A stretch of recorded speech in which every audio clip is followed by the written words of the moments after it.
The News 8 investigators doing some digging tonight into a number of deadly incidents involving police in Connecticut using stun guns. Those stun guns are now coming under some intense scrutiny. Well, 2 Branford police officers are still on administrative leave after a stun gun incident back in March. It left a suspect dead. A state police investigation has not been finalized. And remember this, a Hartford police officer caught on camera using a stun gun on an 18-year-old boy. Well, that officer you see there was cleared of any wrongdoing. But it's all raising a lot of questions about officers using these weapons. News 8's Keith Kountz shows us the argument from both sides tonight. You draw the taser out, you come up on target. They are used by more than half of the police departments in the state.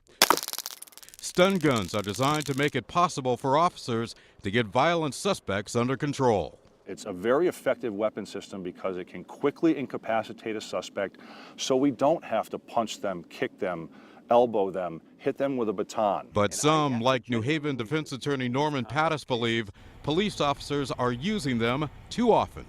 Yeah, I think they are. The American Civil Liberties Union of Connecticut says 16 people have died in police confrontations involving stun guns since 2005.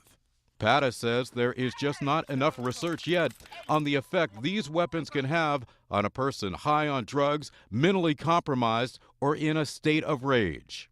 There is a suggestion that application of this electrical force to a person who's already fried, so to speak, because of substances and suffering from mental illness can overload their circuitry and cause death. So, there's some evidence. Getting any evidence from the taser industry is sort of like asking God for an 8th day of the week. It's just not going to happen. You can immobilize them. Not so, says Sergeant Hank Miner of the Manchester Police Department. I'm paid to win. Police officers are paid to win the fight and protect the public. A master instructor, Sergeant Miner has trained more than 1,000 police officers on how to use stun guns correctly. He has also taken no less than 18 stun gun shots himself. Without getting overly technical, a stun gun locks up a suspect's muscles for 5 seconds. That gives an officer a window of opportunity to come in and gain control of a situation. I talked by phone with a spokesman for the leading maker of stun guns, Taser International, and he tells me that in taser-related incidents in Connecticut, there is not one case in which the taser is listed as the cause of death. And Miner says unless a suspect is in a compromised state of health, a stun gun on its own doesn't pack enough punch to kill.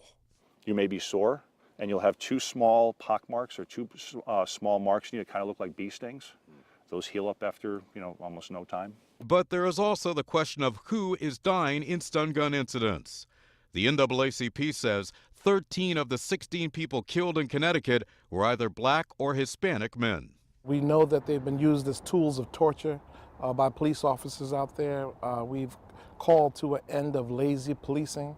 And last year, at the urging of the NAACP, ACLU of Connecticut, and the Police Chiefs Association, a new law was passed requiring police departments to make a report every time a stun gun is used. That must include the race of the person hit and the extent of any injury caused.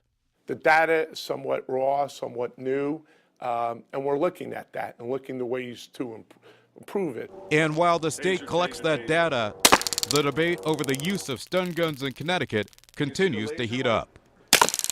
Keith Kountz, News 8.